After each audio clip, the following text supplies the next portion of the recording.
राव चंद्रसेन 1562 से 1581 ईस्वी। राव चंद्रसेन जोधपुर के शासक मालदेव के कनिष्ठ पुत्र थे, जिनके समय शेरशाह सूरी ने मारवाड़ पर आक्रमण किया था। दोनों पक्षों के बीच 1544 ईस्वी में गिरी सुमेल पाली में का युद्ध हुआ तथा इस युद्ध में शेरशाह छल कपट से युद्ध जीतने में सफल रहा। इस युद्ध में मालदेव के पराक्रमी सेनापति जैता व कुंपा ने बड़ी वीरता से शेरशाह से मुकाबला किया। शेरशाह बड़ी मुश्किल से वह युद्ध जीत पाया। शेरशाह ने युद्ध के बाद कहा, मैं एक मुट्ठी भर बाजरे के लिए हिंदुस्तान की बादशाहत खो बैठता। चंद्रसेन का जन्म 1541 ईस्वी में हुआ। राव मालदेव अपने ज्येष्ठ पुत्र राम से अप्रसन्न था, इसलिए चंद्रसेन की मां ने राम को राज्याधिकार से वंचित करवा दिया। 31 दिसंबर 1562 ईस्वी को राव चंद्रसेन मालदेव की मृत्यु के बाद जोधपुर की गद्दी पर बैठा। आंतरिक विद्रोह का दमन। एक बार राव चंद्रसेन ने आवेश में आकर अपने एक चाकर की हत्या कर दी, जिससे कुछ सरदार उससे अप्रसन्न हो गए। उन सरदारों ने चंद्रसेन के विरोधी भाइयों राम, उदय सिंह व रायमल को चंद्रसेन पर आक्रमण करने के लिए आमंत्रित किया। राम ने सोजत में और रायमल ने दुनाड़ प्रांत में उपद्रव शुरू कर दिया। वहीं उदय सिंह ने बावड़ी व गंगाणी पर अधिकार कर लिया। चंद्रसेन ने विद्रोह को शांत करने के लिए सेना भेजी, जिससे राम व रायमल तो अपनी अपनी जागीर में लौट गए, किंतु उदय सिंह ने लोहावट में विद्रोह जारी रखा। लोहावट में हुए युद्ध में चंद्रसेन विजयी हुआ तथा बाद में नाडोल में हुए संघर्ष में भी चंद्रसेन विजयी हुआ और उदय सिंह बादशाह अकबर की सेवा में चला गया। जोधपुर पर मुगलों का अधिकार। राव चंद्रसेन व उसके भाइयों के मध्य कलह के कारण अकबर को हस्तक्षेप करने का मौका मिल गया। अकबर ने शीघ्र ही हुसैन कुली खां के नेतृत्व में एक सेना जोधपुर पर अधिकार करने के लिए भेज दी। 10 माह के लंबे घेरे व अन्न जल की कमी के कारण चंद्रसेन को जोधपुर छोड़ भाद्राजून जाना पड़ा तथा अपने रत्न आदि बेचकर खर्चा चलाने लगा। पंडित विश्वेश्वर नाथ रेऊ के अनुसार अकबर के जोधपुर पर आक्रमण का कारण मालदेव द्वारा हुमायूं यानी अकबर के पिता की सहायता नहीं करना था। चंद्रसेन के खिलाफ मुगल अभियान। 1570 ईस्वी में अकबर ने नागौर में दरबार लगाया, जिसमें चंद्रसेन व महाराणा प्रताप को छोड़कर लगभग सभी राजपूत राजाओं ने उसकी अधीनता स्वीकार कर ली। नागौर दरबार के तुरंत बाद मुगल सेना ने भाद्राजून पर आक्रमण कर दिया। फरवरी 1571 ईस्वी में चंद्रसेन भाद्राजून त्याग कर सिवाना की तरफ चला गया। 1573 ईस्वी में अकबर ने चंद्रसेन के खिलाफ शाह कुली खां के साथ जगत सिंह, केशवदास मेड़तिया, बीकानेर के राय सिंह आदि को सिवाना भेजा।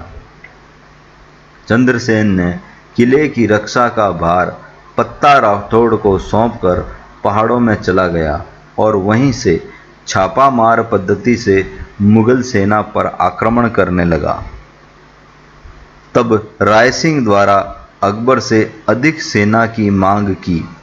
यद्यपि मुगल सेना ने चंद्रसेन का पीछा किया, लेकिन उसे पकड़ने में असफल रही। 1575 ईस्वी में अकबर ने जलाल खां के नेतृत्व में सिवाना की तरफ एक बड़ी सेना भेजी, जिसमें सैयद हासिम, सैयद अहमद, सिमाल खां आदि अमीर शामिल थे। एक दिन अवसर पाकर चंद्रसेन ने अपने सहयोगी देवीदास के साथ मिलकर मुगल सेना पर आक्रमण कर दिया, जिसमें जलाल खां मारा गया।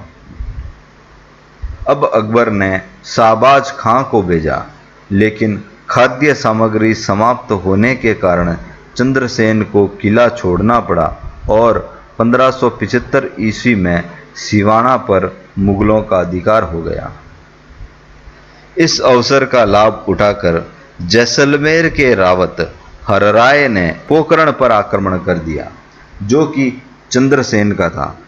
4 माह घेरा डालने के बाद हरराय ने चंद्रसेन के सामने एक प्रस्ताव रखा कि 1 लाख फदिये के बदले मुझे पोखरण दे दो।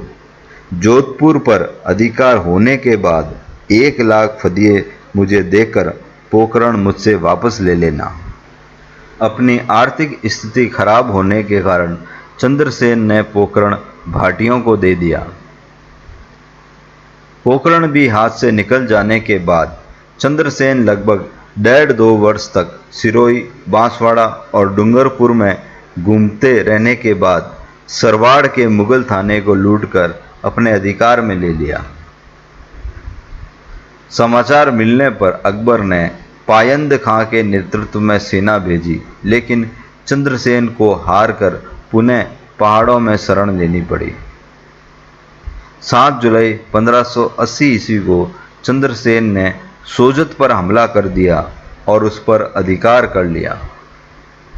सोजत पर अधिकार करने के बाद उसने सारण के पर्वतों में अपना निवास कायम किया। वहीं पर 11 जनवरी 1581 ईस्वी को उसकी मृत्यु हो गई। संघर्ष की जो शुरुआत चंद्रसेन ने की थी, उसी राह पर चल महाराणा प्रताप ने भी नाम कमाया। दोनों ने ही अकबर की अधीनता स्वीकार नहीं की थी, इसलिए चंद्रसेन को प्रताप का अग्रगामी कहा जाता है। इतिहास में समुचित महत्व नहीं मिलने के कारण चंद्रसेन को भूला बिसरा नायक कहा जाता है। चंद्रसेन व प्रताप की तुलना। राव चंद्रसेन व प्रताप दोनों ने अकबर से संघर्ष किया, इसलिए उनके बारे में कहा जाता है, अणगदिया तुरी उजला असमर चाकर रहन न डीग्यो चीत, सारे हिंदुस्तान तने सिर पाताल ने चंद्रसेन प्रवीत।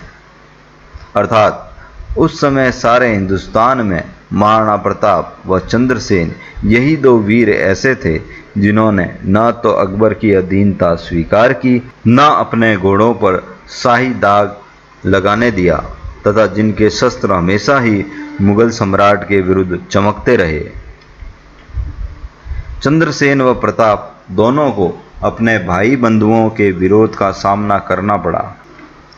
प्रताप की भांति चंद्रसेन के अधिकार में मारवाड़ के कई भाग नहीं थे।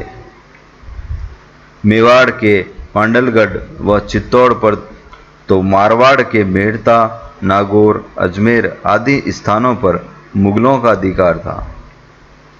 दोनों शासकों ने अपने अपने पहाड़ी क्षेत्रों में रहकर मुगलों को खूब छकाया, किंतु प्रताप के समान चावड़ जैसी कोई राजधानी चंद्रसेन नहीं बसा पाया। विशेष अवसर पर चंद्रसेन की उपस्थिति व मुगल सेना को विकेंद्रित करने में प्रताप को सहयोग मिला।